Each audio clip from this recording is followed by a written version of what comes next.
Доброе утро, дорогие товарищи. Good morning, dear comrades. Today we warm up the automatic gearbox. I'll give you no advice. We're trying to warm up the transmission, then watch the process and wonder what's happening. The temperature is controlled with a thermometer, of course. What made us doing this? Well, everyone knows that the automatic transmission must be warmed up before the trip. Is it really necessary? Got it. It should be done. Okay, we will discuss the reasons maybe next time. In the meantime, we just realized it should be warm when starting the trip, at least to 40 degrees Celsius or 104 Fahrenheit, just because. Now we need to understand where the gearbox takes heat from. Contrary to rumors, the engine doesn't warm it almost at all, and we will soon see this. The heat source is located in the box itself, inside it. And to understand what kind of source it is, well, very briefly about the unit structure. Listen, how's it arranged? You know, we'll talk about the unit structure another time as well. For now, we assume that the gearbox is heated by pure magic that was put into the box directly at the factory. An important point. If you want to repeat the experiment described below, first make sure that you have a classic hydromechanical transmission, and not some DSG or some other robot. Otherwise, the results may not be very pleasant. Well, to hell with it. And now let's wash hands and turn to experiments. The first experiment is the most simple. We start a cold engine, the gearbox is also cold, and we just let it enjoy its idling, as all normal people do in normal life.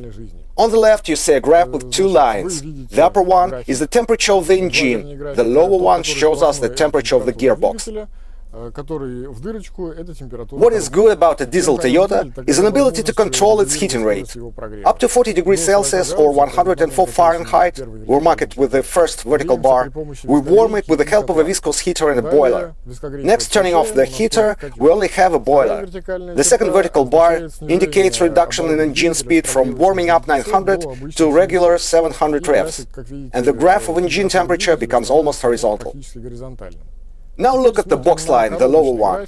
It looks suspiciously straight. The box, regardless of the temperature of the engine and the speed of its heating, is warming up at an approximate speed of about 7/10 degrees Celsius or 1¼ degrees Fahrenheit per minute. That means, I'm looking at the cheat sheet, in 20 minutes the machine heats up about 15 Celsius or 25 Fahrenheit. Well, if it's serious freeze outside, 20 minutes won't make your gearbox warm enough. Forget about 40 Celsius or 100 Fahrenheit. The first small conclusion. To warm up the box by just idling with the selector in a parking position, it will probably take about an hour and a half, if it's minus 10 Celsius or 14 Fahrenheit overboard. To proceed to the next experiment, we need to cool the car back to street temperature. We bring the car home, open the freezer, throw the pelmenis out, put the car in place of the pelmenis, cool it, take it out, carry it back to the street, start it again in the cold, but this time we put the selector in the drive position. Now parental warning.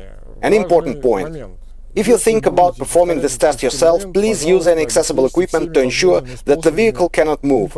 Because after some time you may forget that you have a selector in the drive position, push the gas, and it can jump like a popcorn that no handbrake can hold it. Well, it's a more or less dangerous experiment. Wow! See how warm it goes this time. A completely different story. The magic in the drive position works better. Listen, did we put the pelmenis back in the freezer? Look at this. The engine warms up also faster than last time, which in general is not surprising. It has to constantly overcome the resistance of the gearbox. But I'm not sure it is good for it to thrash under load when it's cold itself. Well, this is your engine, so it's up to you whether to warm the box in such a way. Yes, the orange line of the engine temperature is the upper one, and the gearbox temperature orange line is lower. The temperature dependence of the gearbox on the engine temperature is again not visible. Again, the box temperature line is made of straight sections. But we see the dependence on the engine revs. You see, after the second vertical bar, the box starts to warm up more slowly. These warming up 900 revs per minute changed to the regular 700 revs. The engine speed has fallen, and the magic in the box began to work worse, so the heating slowed down. We cool the car again and perform the third experiment with a significantly changed tactic for killing the maximum number of hares that we used to kill in Russia instead of birds. First, we heat the engine with a boiler before starting it to 46 Celsius or 115 Fahrenheit, and the gearbox temperature is as cold as Russia. The first hare is here. If the engine warms the box, it does it very weak, without love, so the engine heat's influence can be safely neglected, both in previous and subsequent experiments. Next, we warm the engine with a selector in the parking position to operating temperature, till the moment when the speed drops down to regular 700 revs. Here we see the second hare. This time, the box warms up to the vertical bar in the same way as in the very first experiment when we started on a cold engine. The lines are parallel. This proves once again that the temperature of the gearbox doesn't depend on the temperature of the engine. In the parking position it warms up 0.7 Celsius or degree and a quarter Fahrenheit per minute, regardless of anything.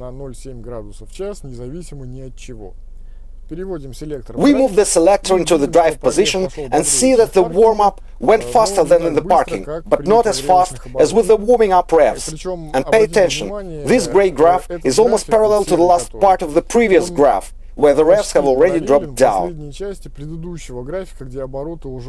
Thus, we can make an ultimate conclusion that the speed of the gearbox heating in the drive position substantially depends on the revs.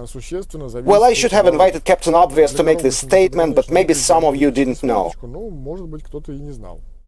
We have yet another measurement ahead, but now we have a couple of intermediate results.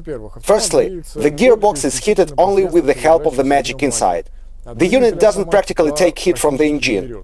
Even if it does, it takes so small that it can be safely neglected.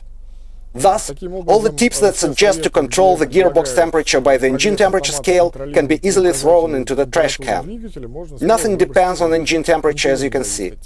Secondly, to warm up the automatic transmission to 40 degrees Celsius or 104 Fahrenheit in any reasonable time without moving the car from a place is possible only in the drive position and at high engine speed, which in most cars drop to regular figures much earlier than in my car. In short, the conclusion is sad. In fact, warming up an automatic gearbox in winter without moving the car from a place is simply impossible without additional shamanism. And shamanism is fraught with bad stuff. Now, let's see what may change if we drive. The fourth measurement. We begin as in the previous test. We start the engine, which is already preheated by the boiler. We warm the engine to working temperature. This moment is separated by a vertical bar, and start to drive around the residential area at a low speed because there are children, traffic lights, speed bumps, and so on. Well, there are a lot of recommendations on the internet like drive the first kilometer slowly and your gearbox will warm up. So we are trying to do this. We drive until it warms up and drive and patiently wait until it warms up and you can see the driving speed on the screen and the temperature of the gearbox too. All the data is collected on the graph. It can be seen that the unit warms up a little faster when we drive. It's good, but still it warms up too slowly like a cabin in a Siberian taiga.